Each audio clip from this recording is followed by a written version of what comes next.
All right. This morning, I submitted the final list of line item vetoes for the legislative and the executive branch budgets, which therefore finalizes each and every other part and signs those parts into law. So this week, we marked the end of the 2022 regular session. And as I just mentioned today, I took my final actions on the budget bills that have been sent to me by the General Assembly. In fact, I think as we stand here, we have now taken action on every single piece of legislation that has been sent to my desk. But I think it's important, especially with the budget, that we take a little time to explain to Kentuckians what is in and what is not in these budget documents, because these are your taxpayer dollars, and you have the right to know how the dollars are being used to move this state forward. Let me start on the positive side. There is a lot to be excited about in the upcoming 2022-2024 state budget recently passed by lawmakers. When I made my initial budget proposal in January, I was focused on making sure that we continue the economic momentum that our Commonwealth is experiencing. I wanted to make sure we made the game-changing investments in infrastructure like high-speed internet, cleaner water, roads, and bridges, while making it easier for emerging industries and other businesses to locate and expand in Kentucky. I'm pleased to say this state budget makes great strides in accomplishing these goals.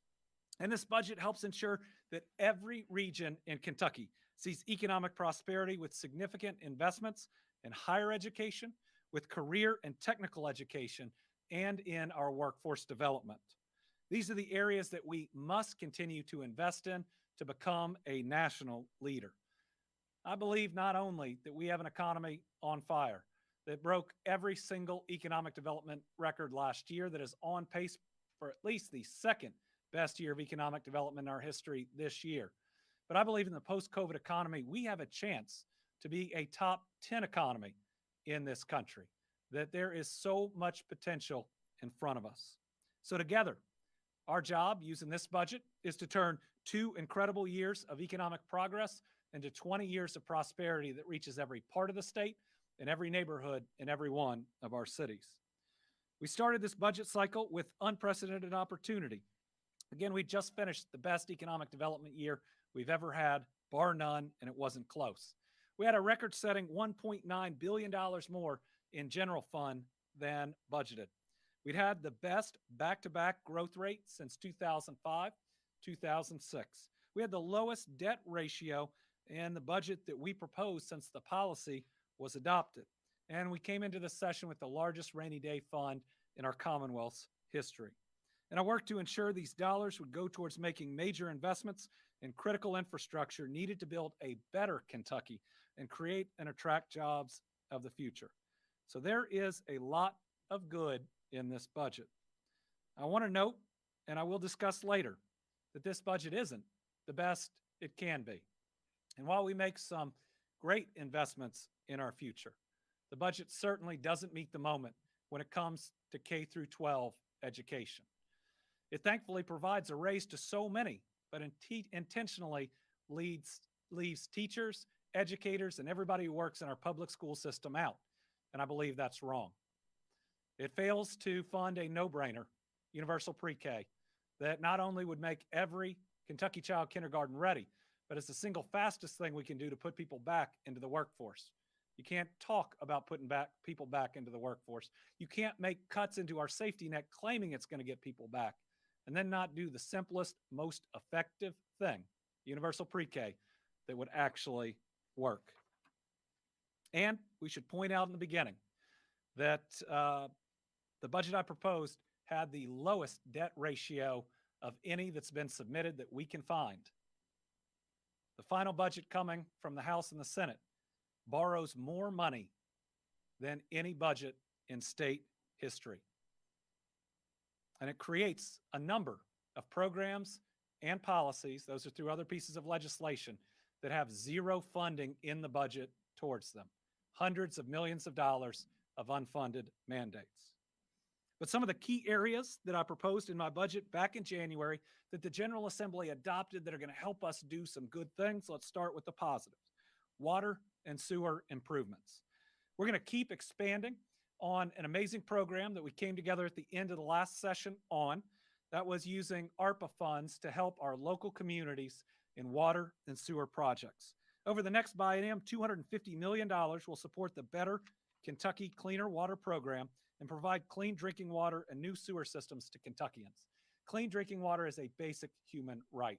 And having the necessary capacity, the pressure in your system is what keeps people safe. If you don't have that pressure, you can't fight fires effectively in neighborhoods. And especially for our rural water systems, these grants, because they're not loans, are so important because it's so costly to get those lines to the next set of houses.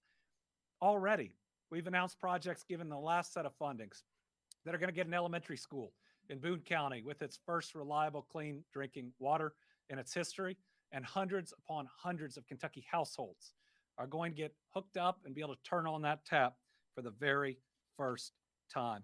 I remember one of the first announcements we made with that money is in a town called Morton's Gap, small town in Hopkins County. I think it's smaller than Dawson Springs.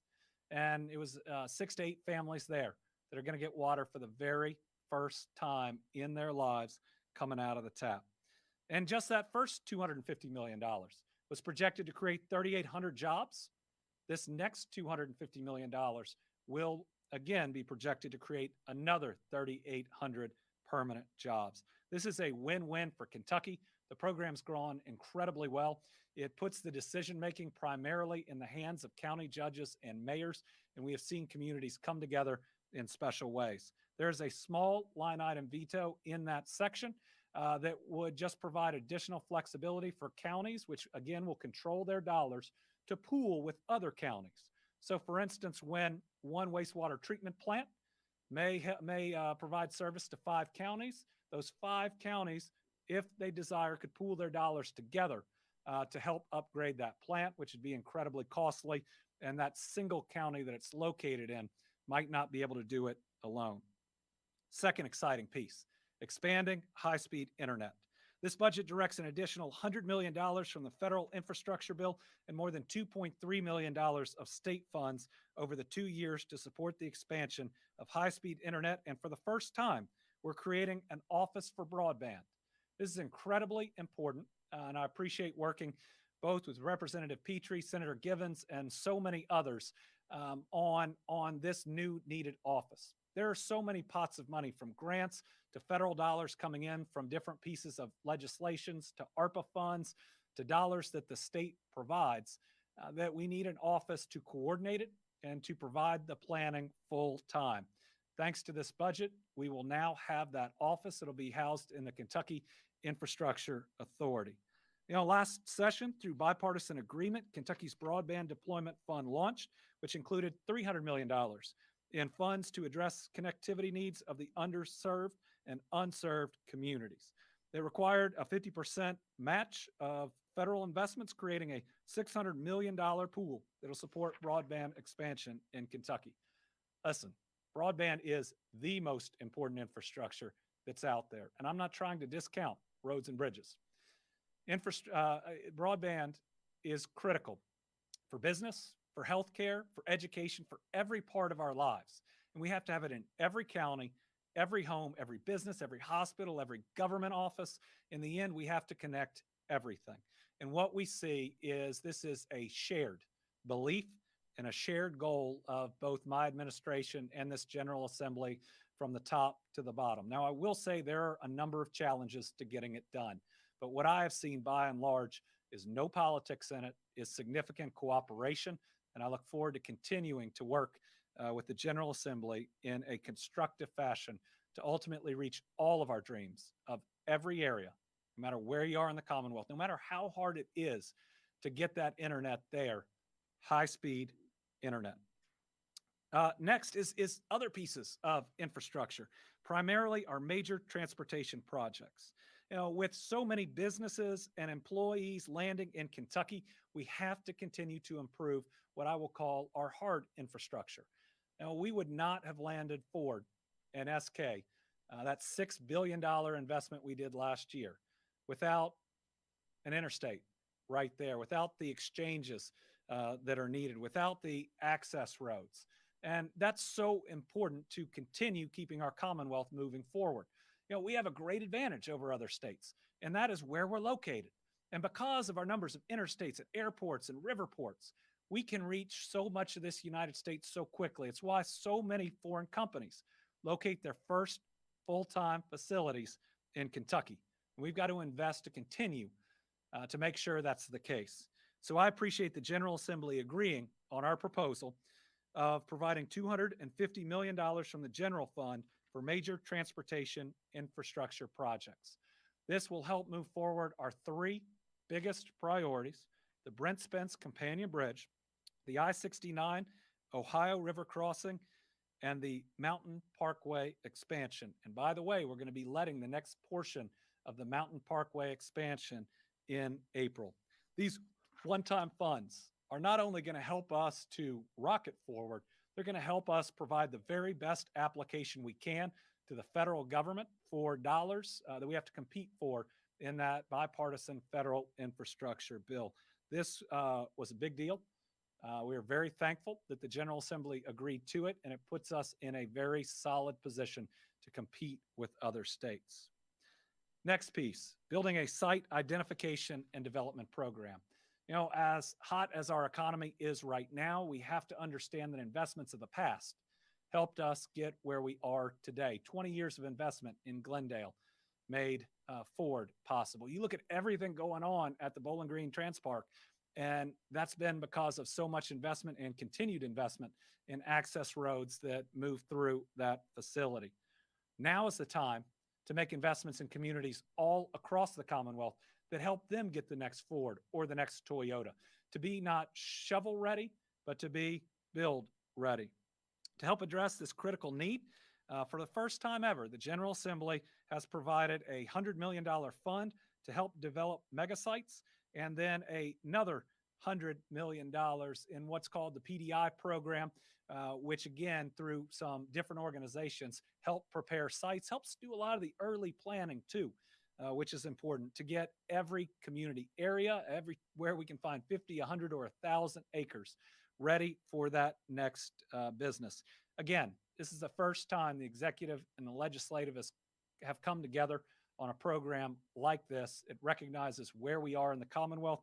And I've got to say, it again confirms and reconfirms that we will all put our politics aside when it comes to economic development and job creation. Speaking of that, of attracting new jobs, the Life Science Lab in Northern Kentucky, I believe, can be a game changer. It is funded in this budget.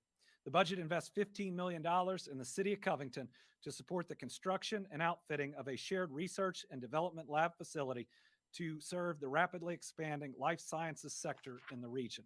So in that region, we have a lot of pharmaceutical testing companies. We have one major company that did a whole lot of the trials for the various COVID vaccines. And we have an opportunity right there to create what we call a cluster that attracts other companies in this area, that brings us jobs of the future, not of the past, that helps us be the research and the development, not just the laborers, but the thinkers. This lab's time has come. It was not included in past budgets, but its inclusion here just shows where that region is going. Again, another great investment in economic development. And in one of the most important investments proposed by us, but embraced by both the House and the Senate, career and technical education. You may remember back that we did a $75 million pool in the last budget that helps career and technical programs in our high schools, primarily. Renovate and make sure that we've got the equipment and the training, that a Ford or a Pratt, that these amazing jobs of the future, a Novellus, can have the types of training that they will need, GE Appliances in Louisville, to ultimately have a skilled workforce of those kids, those young adults graduating from high school that are choosing not to go directly into higher education. We can make them workforce ready. And I'm telling you, when you walk a company through a newly renovated career and technical center attached to our high schools, they see where their future workforce is coming from. They no longer doubt where those workers are going to come. So I think that this budget, and I'm grateful for this, makes a game changing investment of $170 million to help renovate 24 locally operated CTE centers. In total, local area vocational center operating funds increased more than $58 million in addition to that, and state operated another $6.8 million. In my lifetime, I think this is one of the most significant investments in career and technical training. And having been able to make the awards this last year, I can see not only how excited the schools are, but how excited the students are and how excited the communities are to have this. And these are all over. A lot of these, for instance, are in Eastern Kentucky. I think Greenup and Carter County. Boyd, Carter, Greenup, and I got Rocky in the back. So you look at areas where we have needed to attract more jobs, and these are the type of magnets that we can show employers and make that happen. Next piece, higher education. Listen, after $250 million, I believe, in cuts since the Great Recession, we are finally reinvesting in higher education in a significant way. And I'm proud that since I've been governor, I think we have put more than 80, maybe even 90 plus million dollars back into higher education of what was cut. Yes, I think we need to do more, but this is the largest addition of funds to higher education from the General Assembly in a long time, and it is a good step forward. The final budget comes close to my proposal as well by increasing funding for post-secondary education with $80 million each year. Combined with the additional $17 million in the prior budget, again, that's $97 million restored from those $250 million worth of cuts, really in about a 2-year span. The budget also funds the Bucks for Brains program, one that made such a difference in the past and will again, with $40 million to be matched dollar for dollar with private donations. Bucks for Brains helps the state support our world-class economy by aligning post-secondary education with emerging needs of business and industries. And for the first time ever, something the universities have been asking for, the budget funds what they call the Asset Preservation Fund with a major $683.5 million investment. Now, I will say I'm not a fan of the name because it's hard to understand what it is. This provides a pool where they can repair crumbling buildings and infrastructure so that that's not borne on the backs of our students through tuition. Now, we cannot let our schools crumble, and the creation of this pool that universities can draw on is going to help make sure that what our universities can primarily do is focus on the future, focus on the education they're providing, the research and the programs, knowing that the state is a partner with them on their hard assets like their buildings. The budget also takes up my recommendation to support the state's 2 historically Black colleges and universities, Simmons College and Kentucky State University. We entered this session certainly with concerns about KSU, but I'm glad what we've seen is a commitment to it. We cannot let any of our universities fail, but we certainly can't let one of our HBCUs fail. We have a new board. We certainly have a lot of oversight, especially over the next couple years. It's going to be on KSU, on CPE, but also on all of us in the executive and the legislature to make sure we can turn this around. It's not red or blue. It's just critically important for our state. All right, and the next piece. Finally, a significant raise for state employees. The final budget includes an 8% across-the-board raise effective July 1, 2022 for state employees, and raises for fiscal year 24 will be dependent on the next session of the General Assembly. And let me just pause and say that because I've already submitted the line item vetoes, everything I'm reading is final. State employees know right now that they're getting an 8% raise here in this next fiscal year. And for that matter, the state police are getting their $15,000 across the board raise as well. That is final as of this moment, and we are thrilled that we are getting closer to paying our state employees and KSP what they are worth. The Personnel Cabinet will issue a report and recommendations over the coming year that will help us and help the legislature make determinations for fiscal year 24. They've talked about up to an additional 12%, and I will be pushing for that full amount. As we previously proposed, state social workers, family support workers, state troopers, vehicle enforcement officers, and public advocacy are also receiving targeted salary increases. Those are areas where we're having a hard time getting and keeping folks. So we are thrilled about what is in there. This is the first pay raise for workers since fiscal year 15. And that was just a 1% increase. This is a significant change that is long overdue. And everybody was on board and enthusiastic with making it happen. The budget also includes body cameras for Kentucky State Troopers for the first time, as well as funding to hire more than 200 new social workers. In a small explanatory piece, there is a very specific line item veto that refers to this part. So the final budget talked about 200 social service worker rank 1. And the only thing that we have lined item is the rank 1, because listen, if we can get an extra rank 2, but we can't find a couple rank 1s, we'll take them. We need social workers so badly. We made that just have a little extra flexibility, especially if retirees want to come back and have more experience. We want to welcome them back.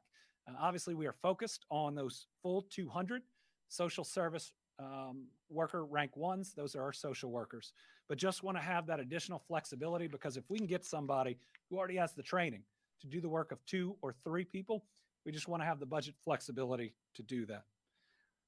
Expanding the Everybody Counts program.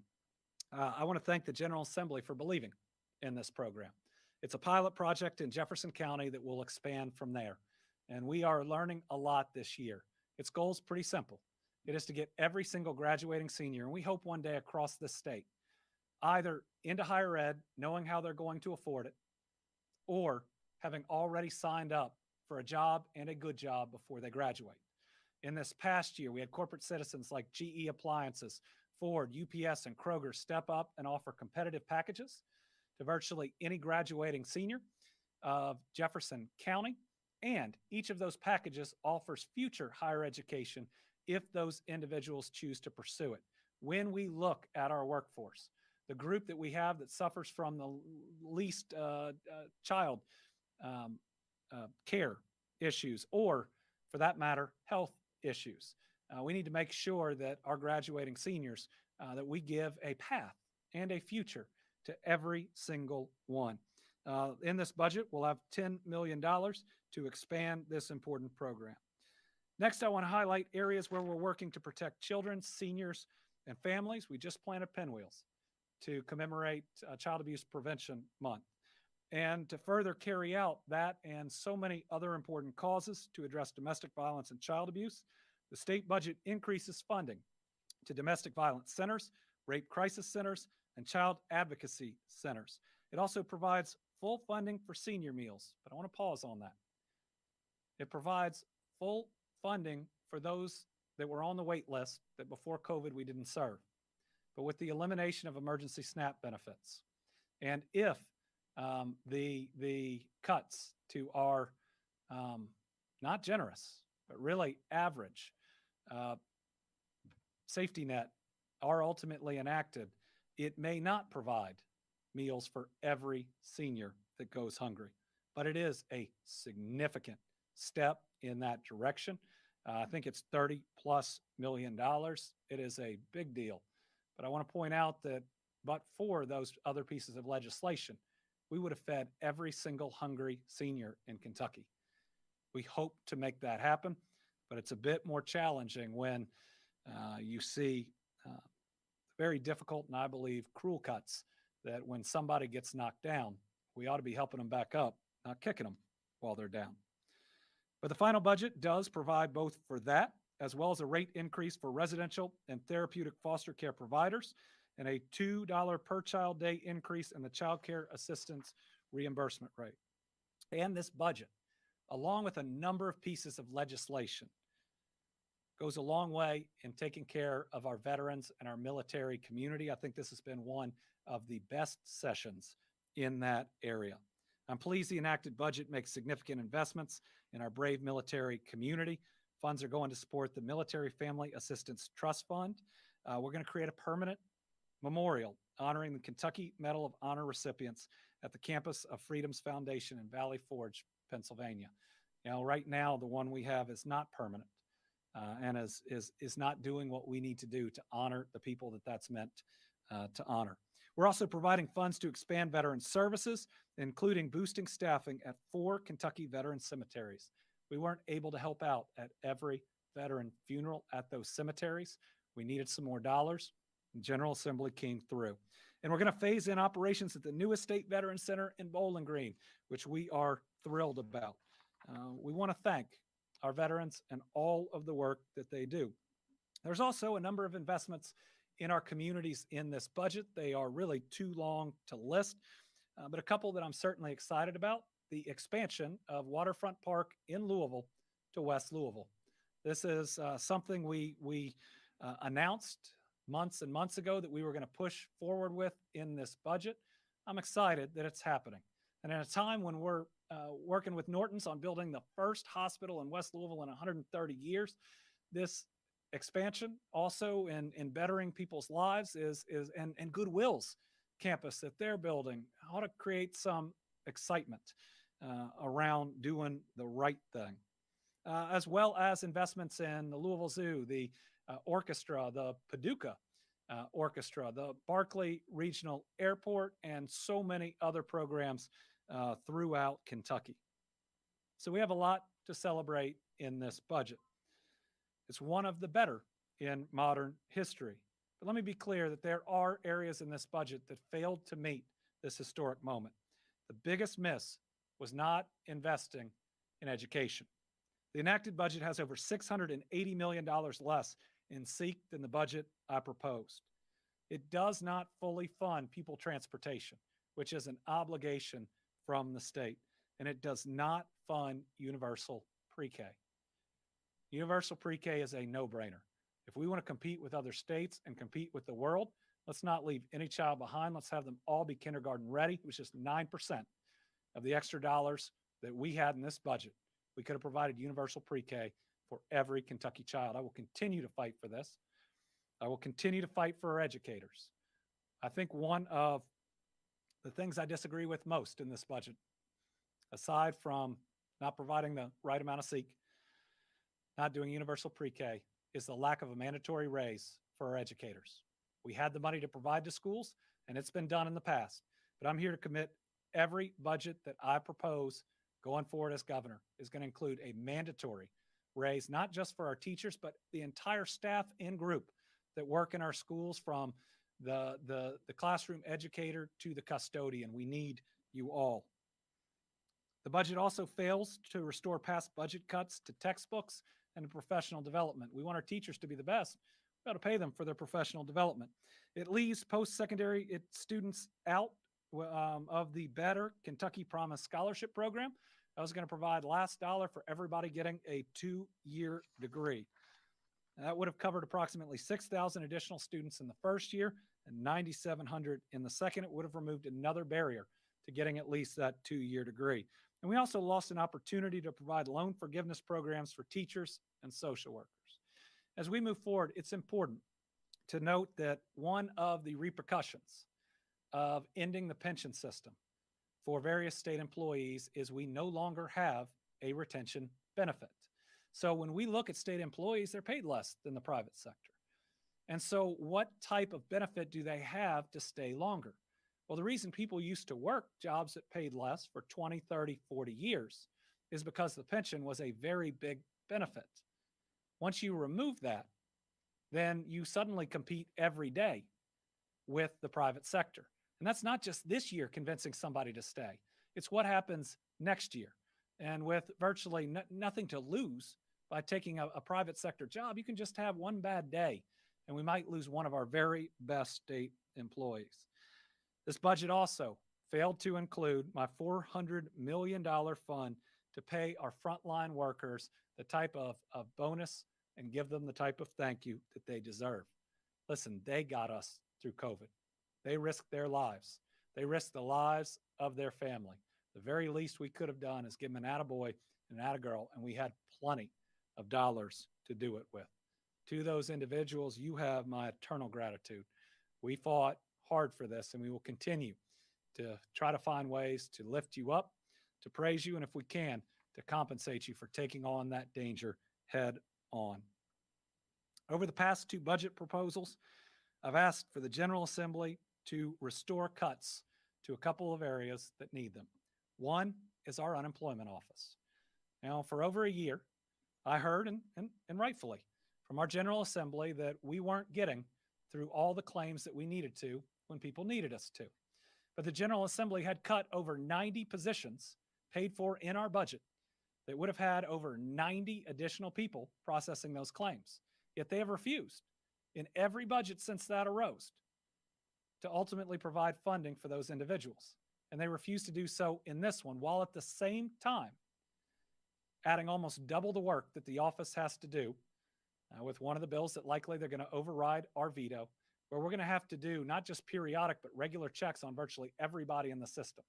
So tell me how an office that doesn't have enough people to process claims, that is still working on a computer system that is older than I am, that it's going to take a little longer to get the new one in because now we have to change it based on the legislation if they override it. It's supposed to do twice the work when they already don't have enough people.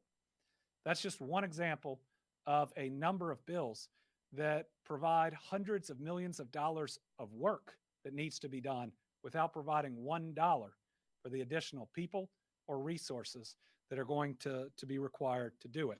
So let me just say that by failing to budget for these pieces, and we're going to be providing a letter to the General Assembly about what we need, there are going to be things in bills they pass that we can't get done. Because if a bill says you will do the work of 20 people with 5, we do our best, but it can't happen. It's basic math, number of people plus the number of hours. That's how much work that you can get done. Another thing that was left out was the Agritech R&D Center we want to build in Eastern Kentucky. So we're fighting to be the Agritech R&D capital of the world. We have the largest greenhouse in North America in Appalachia. We are seeing companies like 80 Acres come to Kentucky because we have planted this flag. What I want to make sure is that we are the thinkers, we are the scientists, and not just the laborers. And that's what this piece was about. But if the General Assembly doesn't want to be a part of making us the Agritech R&D capital of the world, I'm going to work with the federal government to try to make that happen. We have a number of grant applications in right now. And if this General Assembly wants it to be the Biden administration's success, we'll take it. At the end of the day, it's important that our people and our companies, jobs of the future, get this opportunity. Now, I often talk about what's doing right. I often talk about doing what's right is by setting a good example in Frankfurt. And that's why my budget funded the Commission on Women. $1.9 billion extra. We can fund the Commission on Women. It's why I increased the dollars for the Commission on Human Rights. The General Assembly refused to do either. In the past, they claimed that not enough money was there. Come on, with $1.9 billion, you can spend a couple $100,000 to fund a Commission on Women. And what does it say with that much money for the General Assembly not to fund, to specifically refuse to fund the Commission on Women? General Assembly also failed to return all coal severance tax revenues to coal-producing counties. My budget would have, I think, returned more than $70 million more than the last budget. John Hicks will correct me on those numbers. They're not going to get nearly the amount that we propose to send back, and those coal counties deserve it, given what they have been through. And I cannot begin to understand why we haven't yet seen additional dollars freed up for counties ravaged by the deadly tornadoes in December. There's still a couple days left. These counties need help. We have the best budget outlook in my lifetime, surely we have enough compassion to be there for these counties and these folks, even if we don't get reimbursed by FEMA, to provide just a little bit of our abundance to help them rebuild. So, a couple of things on the line item vetoes. First, I line itemed in the legislative budget the 8% raise they attempted to give to themselves. Overall compensation, that's salary plus all the per diems and the rest for legislators, has grown to a swollen $60,000+ a year on average. That is more than double or close to double what an average Kentuckian makes. Giving a raise is not only wrong in that instance, but remember, that goes into their calculation of the pension that is paid out ultimately to those individuals throughout the rest of their lifetime. With everything that has been said through the legislature about pensions, doing something that increases their own, I do not think is right. But you know what? I'm going to live up to the same standard because I line item vetoed the same raise that was otherwise going to be given to the governor and every other constitutional officer. Most of the rest of the line item vetoes are technical. A couple of them were on some partisan sections, like making the Attorney General the final arbiter of any question about the budget. When I was Attorney General, it certainly wasn't the case. And in the end, courts are what decide laws, and the budget is in itself a law. I think we've passed out the rest of the line item vetoes. So with that overview, and I know that's a lot, I'm happy to take questions. I got a big, long list of journalists, and we'll try to get through everybody. Phil, you're first on my list. You mentioned the lack of teacher raises.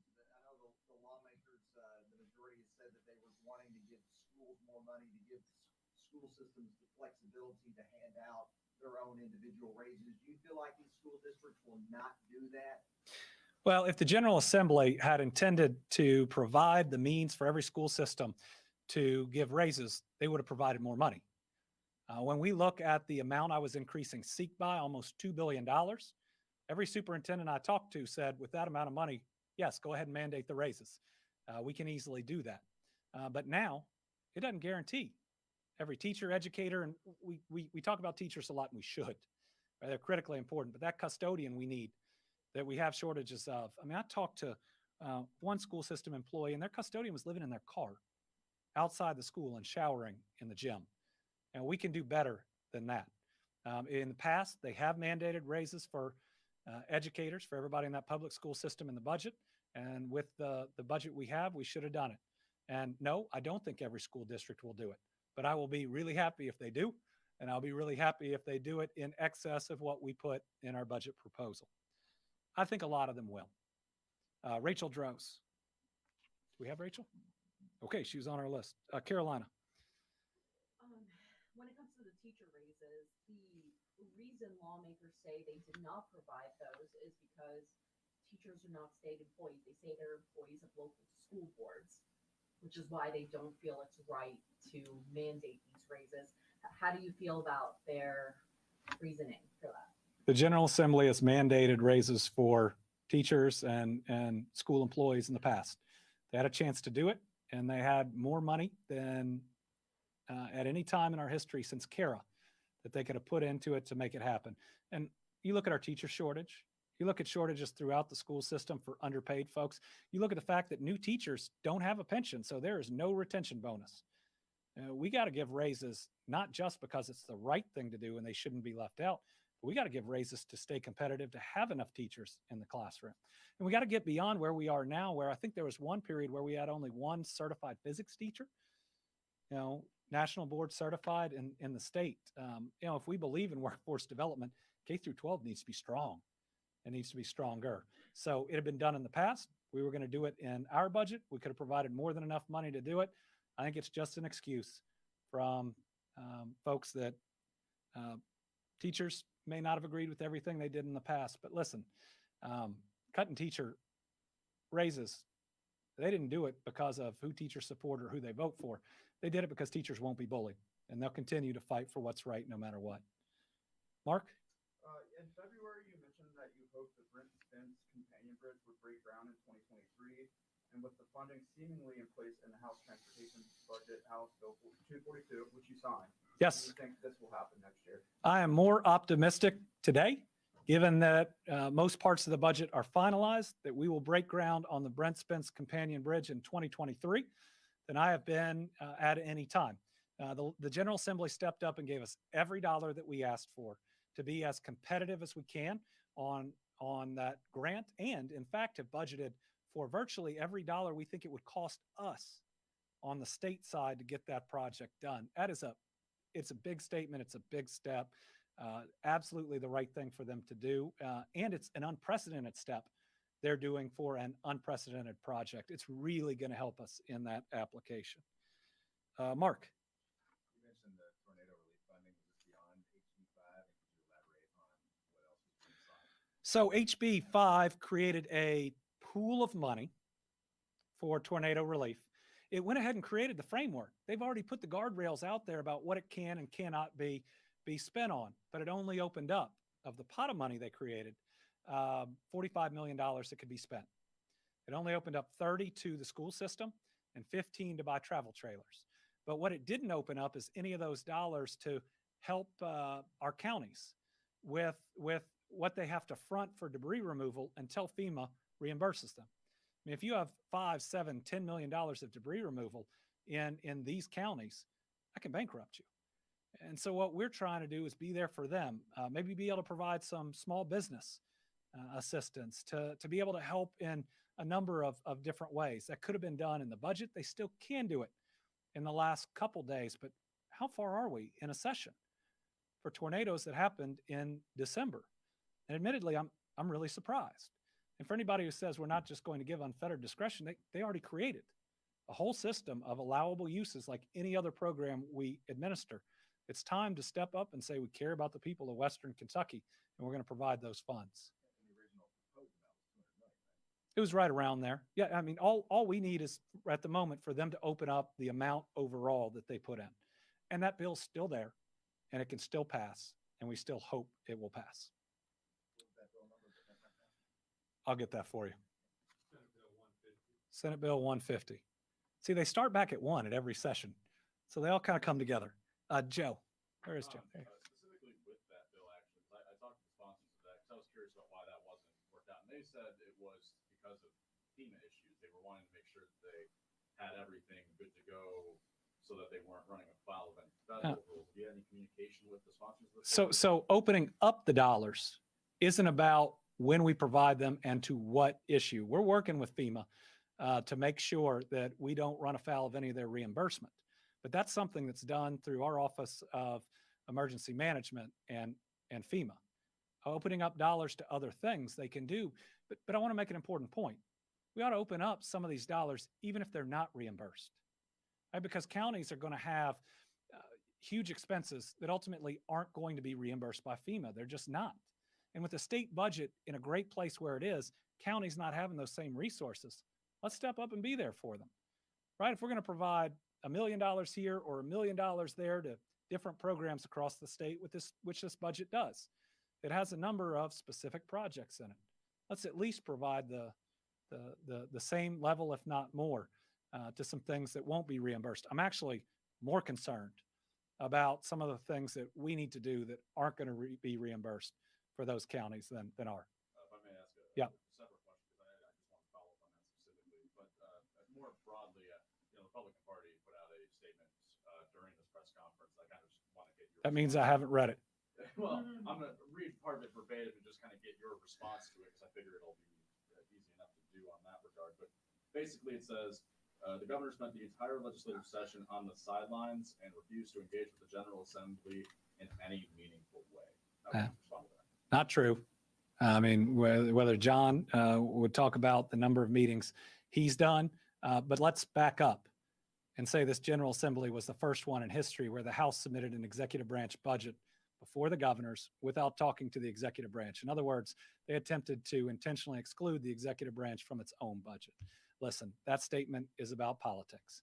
We had meetings on broadband. We had meetings on water and sewer. Actually, we met with Senate leadership for 4 or 5 sessions over things in our budget and why they needed to be there in the end. So I get politics, but it's just not true. And you know what? There are times where if I insert myself publicly, they puff their chests and won't do something that's good for Kentuckians. Listen, I think that's wrong, but if I know that that's going to be the reaction, I'm going to be the adult in the room and try to do whatever gets us to our best outcome. Monica. Hi, Governor. I was asking a question about universal pre-K. So we heard from some lawmakers that said if we do universal pre-K, it will annihilate our private sector business of child care centers. Do you believe that that would be true if we invested in universal pre-K? How many other states have universal pre-K?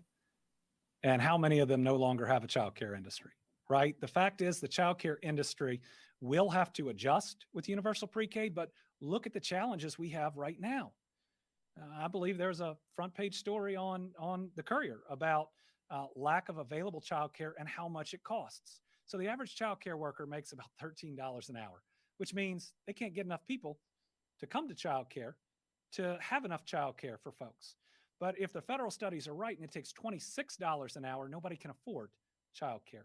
So right now, we simply don't have a solution.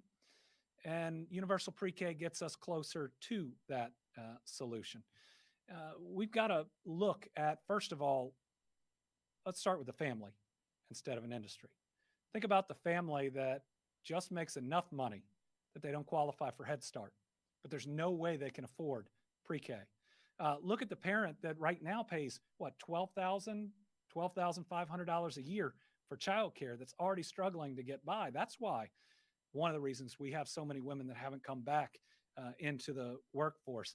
And if we truly believe in workforce, this is the fastest way that we can adjust. Yes, there are some legislators who work in or directly run a child care facility, but that's a direct economic interest. We're ready and willing to work with child care, but if we can step back and say, this isn't working, let's find another way to do it. Universal pre-K is the fastest way to get us to where we need to go. Austin Horn, I think, is digitally. Thank you, Governor. I'm wondering what your office in the next few days is going to work the hardest on to try and get back into the final version of the budget, and what maybe the most realistic priority is to get back in there. So at this point in a budget, we rarely see things added back in. There are some pieces, some line item vetoes that we have made that I think make sense, that give us necessary flexibility. We're going to be spending a lot of time trying to make sure we explain those and their importance.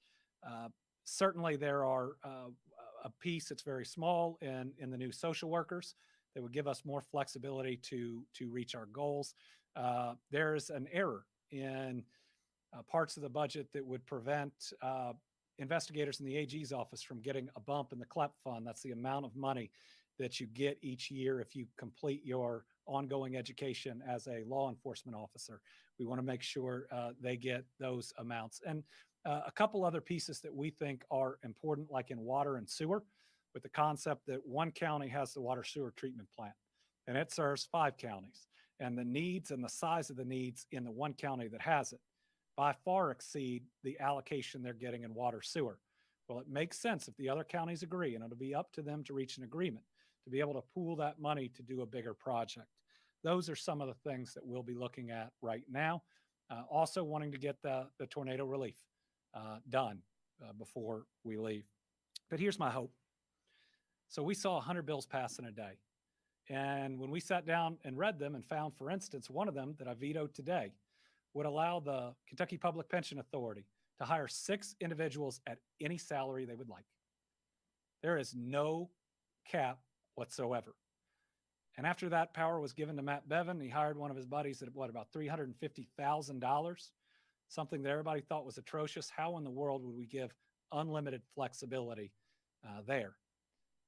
Now, that's what happens when you pass 100 bills in a day, and most people haven't read one of them.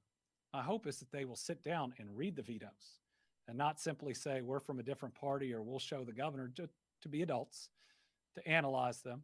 And on some of them where we may be right, to say, okay, and then move on to the others.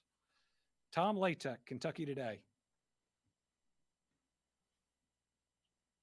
Thank you, Governor, and good morning. You talked about what some of your biggest disappointments are in the budget. Did you have any pleasant surprises in what they sent you? Yes, absolutely. On a number of areas. I mean, this budget has a lot of really good things in it. And that's why we tried to focus at least the first half of the press conference on it. The other side might have missed that in their statement. But look at higher ed. This is the most significant funding for higher ed since the Great Recession. That's a big deal. The career and technical training. This is the largest investment I think I've ever seen in that. The state police raises, the state employee raises, I mean, are really big compared to the past. And I hope we're not done and we'll work together the next session. Everybody counts. So everything we talked about here are really good parts of the budget. The Economic Development Fund. I will say that the legislators were willing to think outside the box, to think of new areas and in areas where we've worked well together to provide some additional funding. But again, they rightfully put some guardrails on it, and we need to work through what those appropriate ones are, but provided that they work, that they have just enough flexibility to get the job done, but have enough accountability to where everybody is comfortable. Now that's the sweet spot that we look for. But no, this is a better budget than we've had in a while. I'm just disappointed it didn't meet the moment with K through 12 and with universal pre-K and with raises for teachers. Melissa Patrick. Hi, Governor. Do you think this budget goes far enough to address the healthcare worker shortages? I'm seeing 3 big initiatives in there, but I was wondering if there's something you wish they'd done that they hadn't done. I hope it goes far enough on the healthcare worker shortage. And we will implement these programs, and we will report back and communicate about how well it's going. I will say I had some real good discussions, especially with Senator McDaniel, about retention in the healthcare field and about retention in state government. And I think these are things that we're going to try, and we're going to hope that they work well. They went in some ways a little bit different than we did, but that doesn't mean we're not going to try to make them work. We're going to put in all the effort that we can. I think student loan forgiveness, though, is one we need to look at in the future as a real solution here. It's not just a solution to keep people in a certain number of years, and that's when they get the loan forgiveness, but we're forgiving dollars that go into our Kentucky school and higher ed system. In many ways, we're supporting higher ed at the same time as retaining those professionals. And so that's a win-win. But Melissa, one area that I didn't talk about that the budget doesn't go far enough on is public health. We don't have any dollars for any future COVID mitigation. If this subvariant pops up, that is a significant concern. And certainly we needed more dollars for our state lab and other resources there to be better prepared in the future. Do we have Joe? Joe Sonka. Thanks, Governor. You vetoed House Bill 90 today, or sorry, 690. That's the one allowing attorneys to bring guns in the courtroom. Just explain why you vetoed that.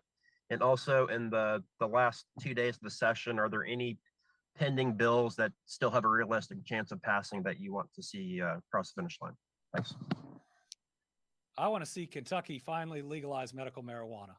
And so do 70 plus, maybe even 80+% of Kentuckians. When the people overwhelmingly demand it, the only thing keeping it from happening are we don't have ballot initiatives. And then the legislature right now won't follow the will of the people. We also need sports betting. Everybody else has it. We don't see major problems coming from it. And those are just dollars going to other states. On 690, let me start by saying I'm a strong proponent of the Second Amendment. I've stood up for Second Amendment rights. Sometimes I've taken flack for that, but that is in our Constitution.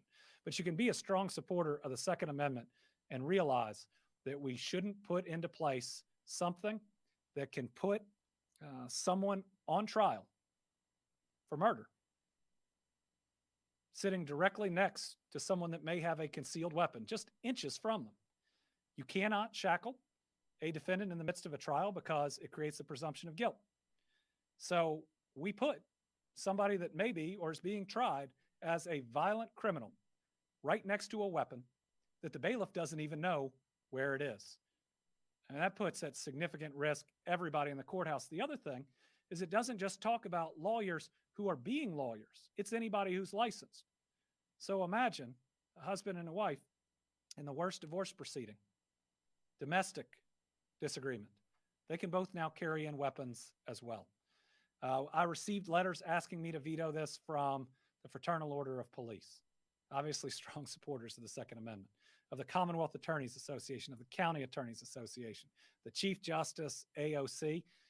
These are people who try to keep us safe, and we're telling us this is a really bad idea. James Pilcher, WKRC.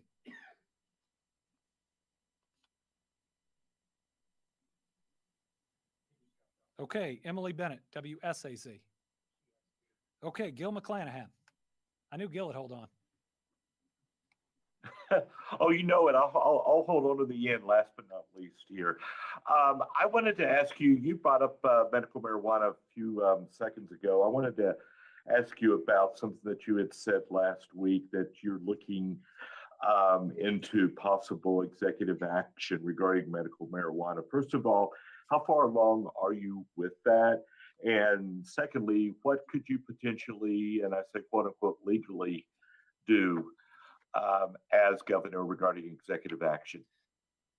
So our efforts to date on medical marijuana have been to try to get the piece of legislation that's being considered in the best place possible. Appreciate that there were some changes made between last session and this session that could help us better regulate it. But we're going to look at what legal options are out there. We're going to look at potentially bringing groups together in an official capacity to provide advice to the veteran out there suffering from PTSD, that this could provide some relief. It's time that you got what you need. To that senior suffering from glaucoma so bad they can't see, that this could provide relief. It's time that you get what you need. To that person that this might just help, not have an opioid prescription, my goodness, opioids have devastated our state. It's time that we look at those options. So I'm going to have certainly our attorneys in the executive branch, as well as others that are interested, look at and explore every option, because this is the will of the people. I hope that the legislative branch will listen to it. If not, we're going to explore executive options. All right. Thank you, everybody. Oh. All right, Rachel Droz. Yes, I got put on the in-person list. I apologize about that. I am virtual today, but I have two questions that are completely unrelated. First, do you think that you can realistically find 200 qualified social workers, just with the shortage that we are seeing nationwide, to fill the slots that you guys are opening up? And then two, for those who still have pending unemployment claims, can you guarantee money will be there once your unemployment office gets to their claims and it comes time for that person to be paid? Yes, I believe that there will be money for those who are owed it from unemployment. I believe that it will be there. I don't think I can guarantee it because I don't know each of their circumstances and whether or not they qualify, whether or not their claim was filled out correctly. We get a lot of questions from the media about individual claims where the individuals don't qualify. And while we wish we could help them, there's nothing we can do to circumvent federal law and the questions that have to be asked and have to be answered. But here's the thing.